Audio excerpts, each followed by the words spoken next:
Bismillahirrahmanirrahim. Assalamualaikum warahmatullahi wabarakatuh. Bertemu lagi dengan saya Yola Arti Syakiani dengan nomor BP 2110422020 dari jurusan Biologi Universitas Andalas dalam melengkapi tugas pengganti praktikum mata kuliah Biodas. Jadi di sini saya akan menjelaskan tentang salah satu sistem organ yang terdapat dalam tubuh makhluk hidup. Jadi lebih tepatnya saya akan membahas tentang sistem peredaran darah pada makhluk hidup, khususnya pada manusia.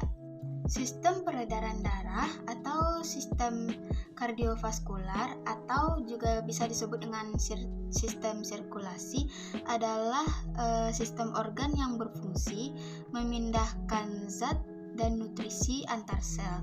Sistem ini juga membantu untuk menstabilisasi suhu dan pH tubuh.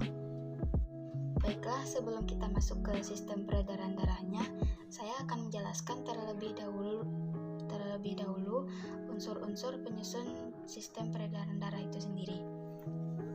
Yang pertama yaitu jantung. Jantung merupakan organ yang berfungsi untuk memompa darah ke seluruh tubuh maupun ke paru-paru. Yang kedua yaitu paru-paru. Paru-paru ini berfungsi sebagai respirasi, pertukaran oksigen dan karbon dioksida agar darah kaya akan oksigen. Yang ketiga yaitu pembuluh darah. Pembuluh darah ini merupakan saluran atau sebagai perantara untuk membawa oksigen ke seluruh tubuh maupun membawa karbon dioksida kembali ke jantung. Pembuluh darah ini sendiri terbagi atas 3. Yang pertama yaitu ada pembuluh arteri yang membawa darah dari jantung ke seluruh tubuh, berarti darah tersebut kaya akan oksigen. Yang kedua ada pembuluh vena yang membawa darah dari seluruh tubuh kembali ke jantung, yang merupakan darah yang kaya akan karbon dioksida. Dan yang ketiga yaitu pembuluh kapiler. Pembuluh ini berkemungkinan untuk melakukan pertukaran air dengan zat tubuh lainnya antara darah dan jaringan di sekitar pembuluh darah itu sendiri. Baiklah, sekarang kita masuk ke sistem peredaran darah kecil. Sistem peredaran darah kecil ini dimulai dari darah kotor yang masuk dari seluruh tubuh kembali ke jantung. Sel darah yang kotor ini yang mengandung banyak karbon dioksida masuk ke serambi kanan atau disebut juga dengan atrium kanan. Setelah masuk ke bagian atrium, darah ini pun masuk ke bagian bilik atau disebut dengan ventrikel, bilik kanan. Setelah di bilik kanan, darah kotor masuk ke saluran arteri pulmonalis dan diantarkan ke paru-paru. Ketika berada di paru-paru, terjadilah respirasi pada darah sehingga darah yang awalnya kaya akan karbon dioksida menjadi kaya akan oksigen kembali. Setelah darah kaya akan oksigen, diangkutlah kembali dari paru-paru ke jantung melalui pembuluh darah vena pulmonalis. Ketika telah tiba di jantung, darah yang bersih ini lebih tepatnya masuk ke ruangan serambi kiri atau atrium kiri. Selanjutnya, agar jantung lebih kuat memompa ke seluruh tubuh, darah pun masuk ke bagian jantung yang lebih tebal yaitu bilik kiri atau ventrikel kiri, dan darah bersih pun dapat diangkut ke seluruh tubuh. Baiklah, selanjutnya saya akan menjelaskan tentang sistem peredaran darah besar.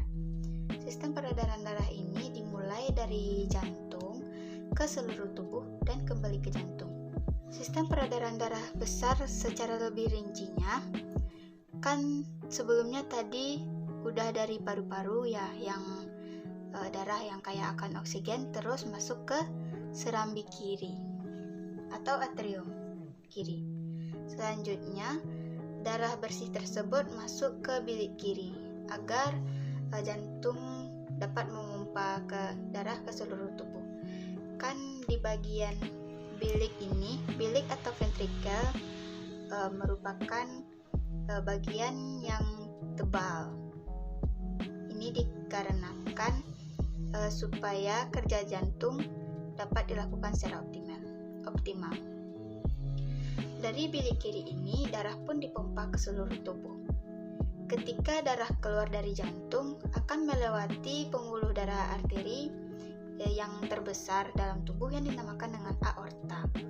Selanjutnya, darah dibawa ke seluruh tubuh bagian atas dan bagian bawah.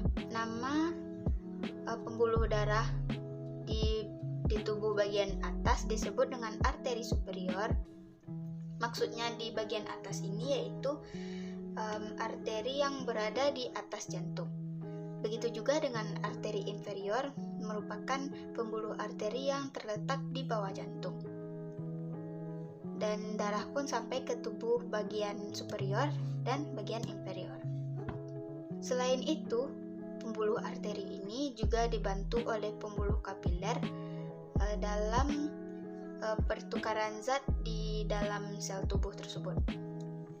Ketika telah terjadi pertukaran zat itu dari oksigen ke sel yang lainnya dan ditukar dengan karbon dioksida, maka darah kotor ini atau darah yang kaya akan karbon dioksida akan berlanjut ke balik ke jantung. Namun, agar dapat sampai di jantung, darah harus melewati pembuluh vena terlebih dahulu. Bagian pembuluh vena yang terletak di atas jantung dinamakan dengan vena cava superior, dan pembuluh vena yang terletak di bawah jantung disebut dengan vena cava inferior. Dan darah kotor tersebut kembali ke serambi kanan, terus ke bilik kanan dan langsung ke paru-paru. Baiklah, sekian pemaparan materi dari saya. Jika ada kesalahan mohon dimaafkan. Saya sudahi dengan wabillahi taufiq wal hidayah. Wassalamualaikum warahmatullahi wabarakatuh. Semangat!